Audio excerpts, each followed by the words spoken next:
Putin, from everything I see, has no respect for this person. Well, that's because he'd rather have a puppet as president of the United States. No puppet.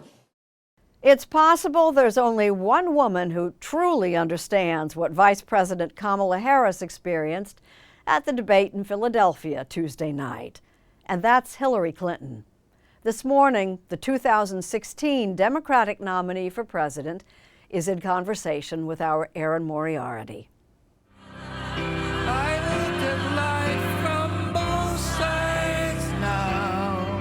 When singer-songwriter Joni Mitchell sang at the Grammy Awards earlier this year, the song that made her a star more than 50 years ago struck a different chord for at least one person watching. I really don't know life at all. You said that it was almost as if you were hearing Both Sides Now for the very first time. I felt that because, when I first heard it, I had no idea what she was talking about. And then, of course, it happened to me. And to see love from both sides now, then to see life, all of the ups and the downs and the extraordinary opportunities and setbacks, everything that happens in a life. Hillary Rodham Clinton says that poignant performance inspired her to do something that doesn't come easy, opening up in a new book called Something Lost, Something Gained. It's not my comfort zone, I'll be honest. I've always been a pretty private person. But as she approaches her 77th birthday, the former First Lady, U.S. Senator, and Secretary of State says she is finally willing to share some of the wisdom she's gained and what it has cost her. There were setbacks that I got back up from and kept going. So I feel something gained over a long life is a way of looking back and saying, what did you do with the gifts and opportunities you were given? One of the toughest setbacks, losing people that Clinton had turned to over and over again at low times in her life. I was disappointed and sad about my husband, and that should have been between us, and that was our business. High on the list, Betsy Ebeling.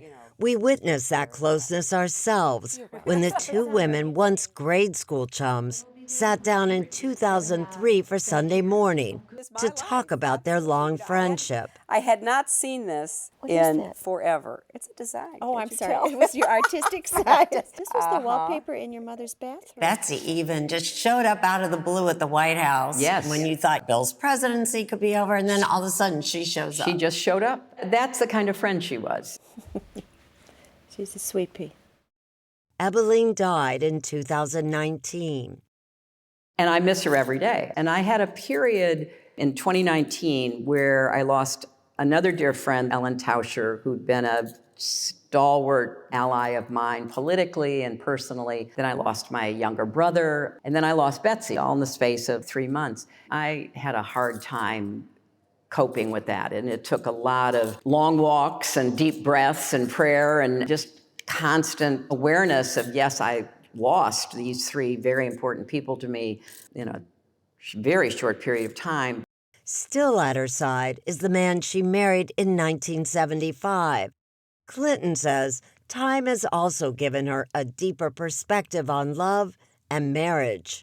You are approaching your 50th wedding anniversary. I know. Can you believe it? It's pretty shocking to me. Was there ever a time where you thought you might not quite make it? Oh, there was. There was. Did you both go to counseling? Yes, yeah, we did. And I mean, it was really hard. And, one day I'd wake up and I'd say, okay, no, I'm done. Another day I'd wake up and I'd say, I got to keep trying to see this through and figure out what is it I want and what is it I feel right about, and how do you rebuild trust, and how do you rebuild, the relationship, and is it worth it? Is it something I want to invest in? And when I went through all of those questions, the answers were yes, yes, and yes. In her book, Clinton, who had long hoped to be the first woman to become the U.S. president, says her loss in 2016 has been hard to shake, even 8 years later.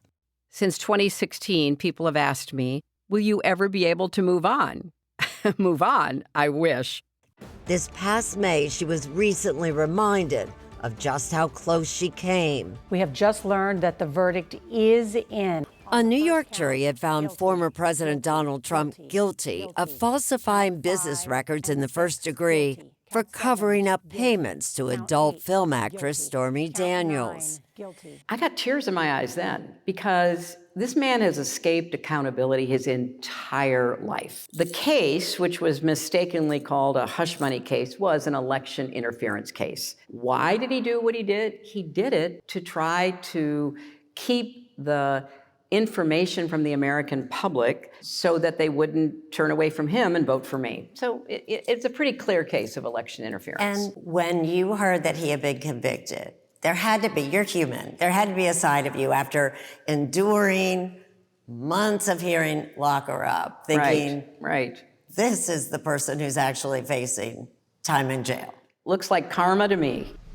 And the debate that took place this past week Kamala Harris. between Kamala Harris and Donald Trump brought back memories of her own duels with the man. It wasn't hard to keep your cool. It was hard because I had to be responding on the debate stage, but then I had to be thinking, now, do I respond to that? He's trying to bait you. Everything's broken about it, everything. You know, it's like that old saying, if you wrestle with a pig in the mud, only the pig comes out happy. I see this as a relay race. You know, you can go way back into the 19th century and the early suffragists. Inside the Museum of the City of New York, where our interview took place, is an exhibit dedicated to a woman who helped pave the way for women like Hillary Clinton. My presence before you now symbolizes a new era in American political history. Shirley Chisholm, the first Black woman elected to Congress, was also the first woman to run for the Democratic presidential nomination, 36 years before Clinton. I stand on the shoulders and have passed on the baton to the next generation, just as Shirley did. And so when I see this exhibit about her, I think she did her part. She really did. Former Secretary of State Hillary Clinton. Clinton was asked to do her part in August when she took the stage at the Democratic National Convention. It was a hard speech to write. It was a hard speech to deliver. I had to read it through like 7 or 8 times because I got teary. Together, we've put a lot of cracks in the highest, hardest glass ceiling. I had a big responsibility that I understood that only I could fulfill. Let's send Kamala Harris and Tim Walz to the White House. Hillary Clinton says she was there this time to officially pass the torch to Kamala Harris. That was sort of the unspoken through line, that I had been there and now it was generational. This moment required it, and I wanted to give her the best send-off I could. A little emotional? Oh, it was so emotional. On the other side of that glass ceiling is Kamala Harris raising her hand and taking the oath of office as our 47th President of the United States. This is another one of those moments in my life that I will never forget.